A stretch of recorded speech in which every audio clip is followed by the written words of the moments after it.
Meu querido ouvinte da Palavra de Deus,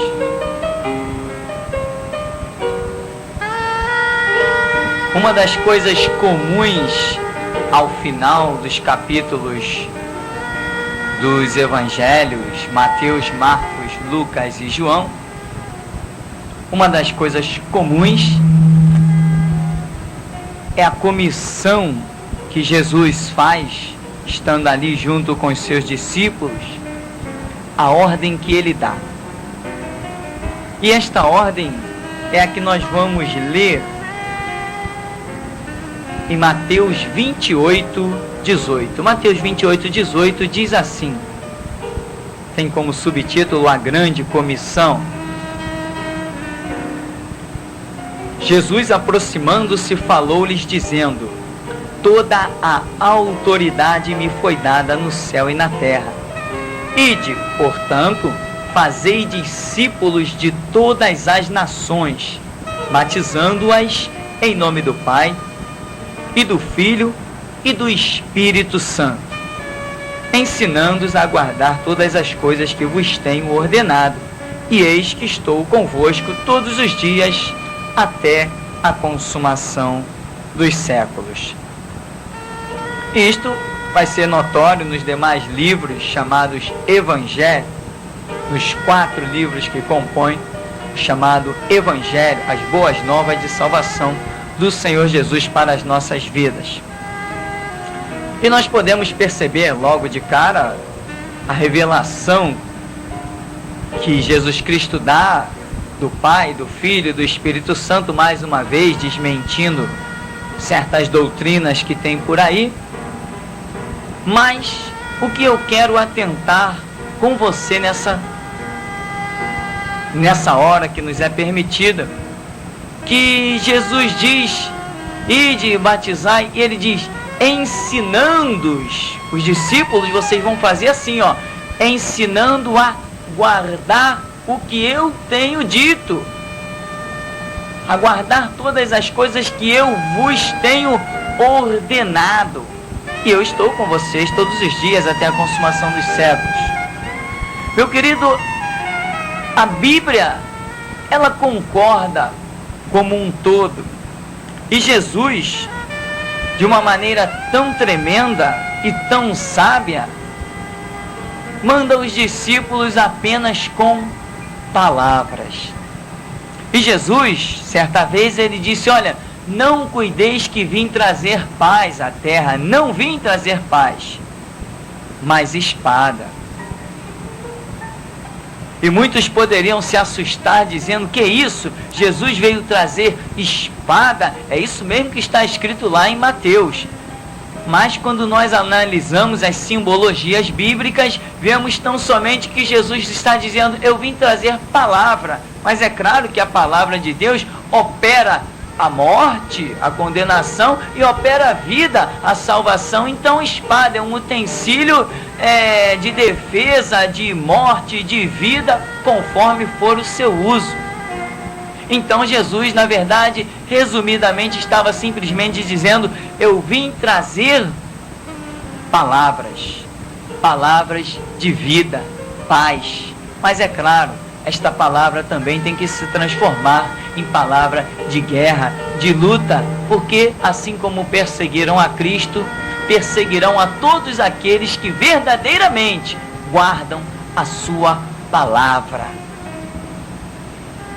E nós vamos analisando e vamos ver que quando Deus se manifesta a Josué em capítulo 1, a partir do versículo 8, ele diz: Josué, esforça-te, tem bom ânimo, não pasmes, não te espante, o Senhor é contigo, mas olha, tenha o cuidado de guardar toda a palavra no livro desta lei, tal qual o meu servo Moisés te ensinou. Dela não te desvies nem para a direita, nem para a esquerda, para que prudentemente te conduzas e então faças prosperar o teu caminho.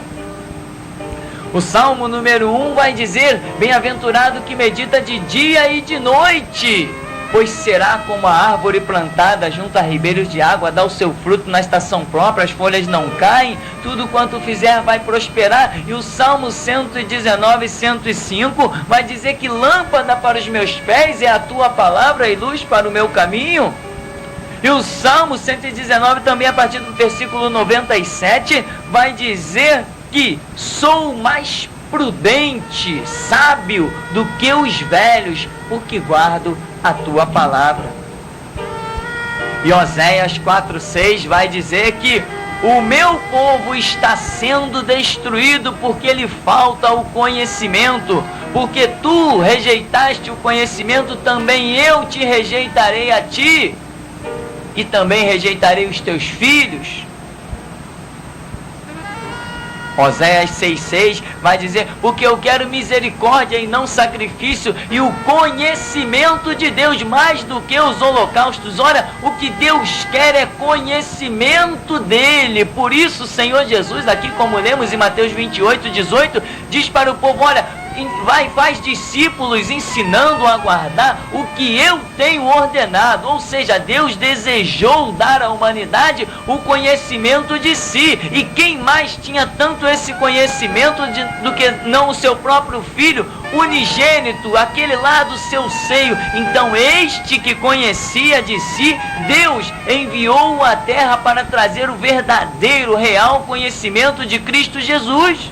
Ou melhor, do Pai, nos ensinamentos do Pai. Então, Cristo veio a este mundo e nos trouxe palavras, palavras que ensinam, palavras que edificam, palavra que é espírito e vida, palavra que nos faz nascer de novo, palavra que nos faz ser realmente, viver num mundo real, espiritual. Porque o mundo espiritual existe primeiro que esse natural.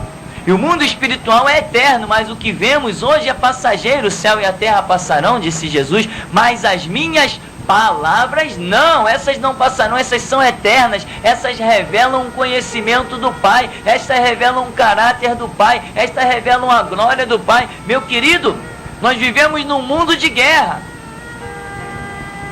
cujas armas se resumem tão somente em palavras.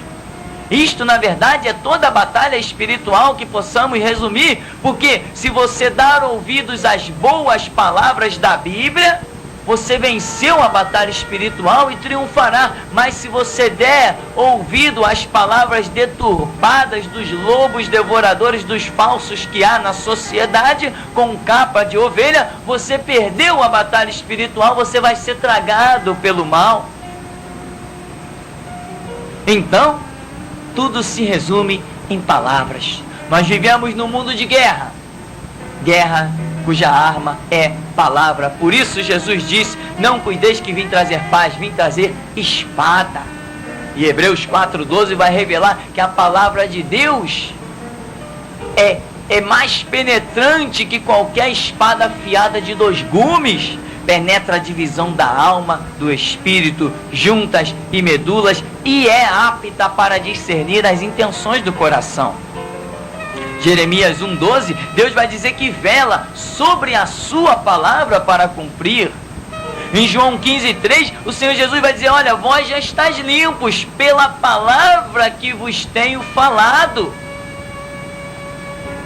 Em João 15:7 vai dizer, se vós estiverdes em mim, as minhas palavras estiverem em vós, pedireis tudo o que quiserdes e vos será feito. Efésios 6:17 vai dizer que a palavra de Deus é a espada do Espírito Santo. Você precisa ter a palavra de Deus para que o Espírito Santo que foi enviado por Jesus possa guerrear a teu favor. Voltando, Mateus 28:18, Jesus manda que façam discípulos, ensinando-os palavras. E esses discípulos, meu querido, aprenderam o conceito de Deus de tal maneira que as arenas não foi suficiente para detê-los. Mesmo que incendiassem esses homens e colocassem-nos como luzeiros nos jardins de Nero, fizessem deles verdadeiras tochas humanas como sacrifício, nada detinha. jogando-os nas arenas para serem tragados pelos leões, pelos tigres, nada parava. Os discípulos se convertiam por causa de palavras, sabendo que teriam que encarar uma situação já pela frente. Eles já sabiam que tinham que se converter para colocar as suas vidas à prova. Então, o que aconteceu? Eram discípulos verdadeiros e graças ao sangue daqueles, hoje o Evangelho chegou até nós. Mas há alguns que, apesar de saberem de tudo isso, têm transtornado o Evangelho de Jesus Cristo pelas suas próprias concupiscências. Não seguem o ensino de Jesus. Ele diz: ide, ensinai o povo a guardar o que eu vos tenho ordenado. Ensina eles a guardar palavras. E olha, teve um episódio lá em Atos em que os discípulos, os apóstolos, saíram tão somente não carregando arma, não carregando canivete, nem metralhadora, nem revólver, nem espada, mas carregando a palavra que é mais afiada que qualquer espada de 2 gumes. E graças a esta palavra disseram a respeito dos apóstolos: estes que transtornaram o mundo chegaram também até nós. Como transtornaram o mundo? Aqueles homens, se eles não tinham nada além de palavras. Você está entendendo? O que Deus te deixou transtorna o mundo. A palavra e o Espírito. Meu querido, você precisa receber a palavra. Como Mateus capítulo 4, o Senhor Jesus deixa registrado. O diabo veio contra ele e ele disse: está escrito. E ele veio de novo e Jesus disse: está escrito. E ele veio de novo e Jesus disse: está escrito. O diabo não resistiu, o abandonou. Eis que desceram os anjos e o serviram. Meu querido, se você quer ser servido pelos anjos, você tem que guardar a palavra. Tem que pelejar por esta palavra na tua vida. Tem que conceber a palavra. Tem que se deixar ser gerado pela palavra. Tem que levar os teus pensamentos cativos à palavra e à obediência de Cristo Jesus, tal qual está escrito. Portanto, meu querido, também atente para a questão. Os lugares hoje que você conhece como igreja e entra lá e não ouve a palavra, eles não são igreja. Cuidado! Zele pela sua vida espiritual. Igreja é aquele lugar onde você recebe a palavra. E a palavra te dá autoridade para perseguir a Satanás. Antes de você receber a palavra, o diabo te perseguia. O diabo fazia de você gato e sapato. Mas depois que você recebe a palavra da salvação, a palavra da verdade, você recebe fé e confiança, porque a Bíblia diz em Romanos 10:17 que a fé vem pelo ouvir, o ouvir pela palavra de Deus. Depois que você recebe a palavra, recebe fé, conhecimento de Deus, confiança, você diz: aonde está o diabo? Porque eu vou contra ele. É isto o efeito que a palavra te dá. Nenhuma metralhadora, nem nenhum canhão dessa terra te dá autoridade para perseguir o diabo, mas a palavra de Deus te dá, porque pela palavra nós temos sido gerados, feitos filhos adotados por meio de Cristo Jesus. Nascemos de novo pela palavra.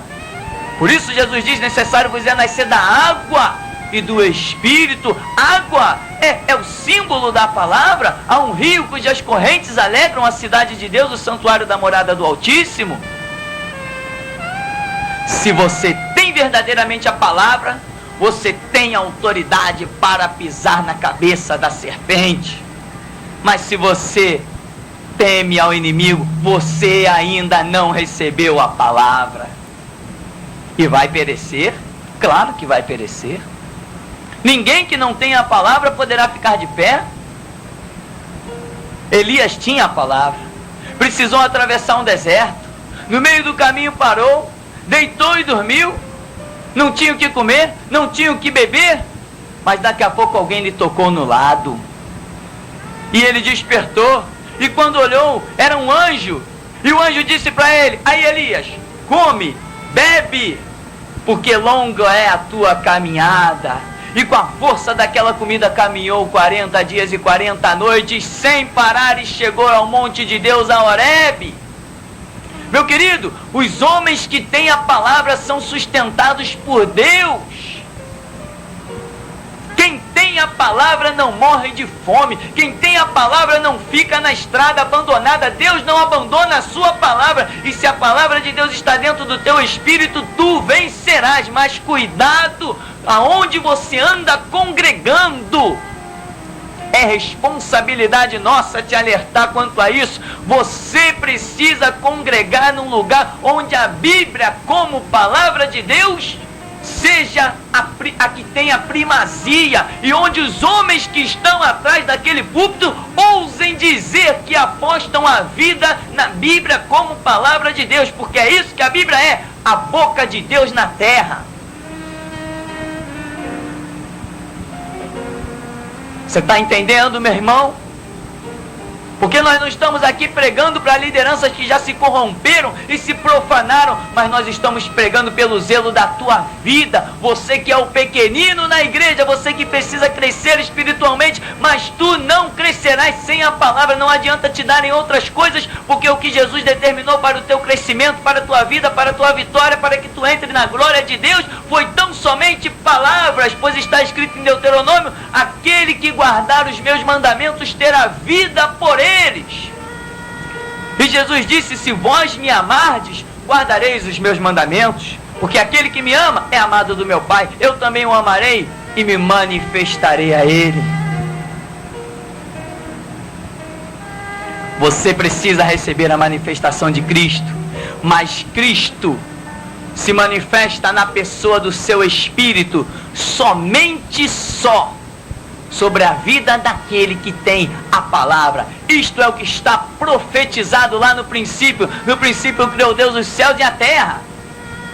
A terra era sem forma e vazia, havia trevas sobre a face do abismo, e disse Deus: haja, e houve. E Deus foi ordenando, e diz a Bíblia que o Espírito de Deus pairava sobre a face das águas. O Espírito de Deus hoje continua pairando sobre aonde tem a palavra, e vai executando os desígnios de Deus por causa da palavra. Quem tem a palavra vence, quem não tem a palavra está perdido. Meu querido, cuidado com as lideranças que tem por aí. O Senhor te abençoe e te guarde, sobre ti levante o seu rosto e te dê a paz.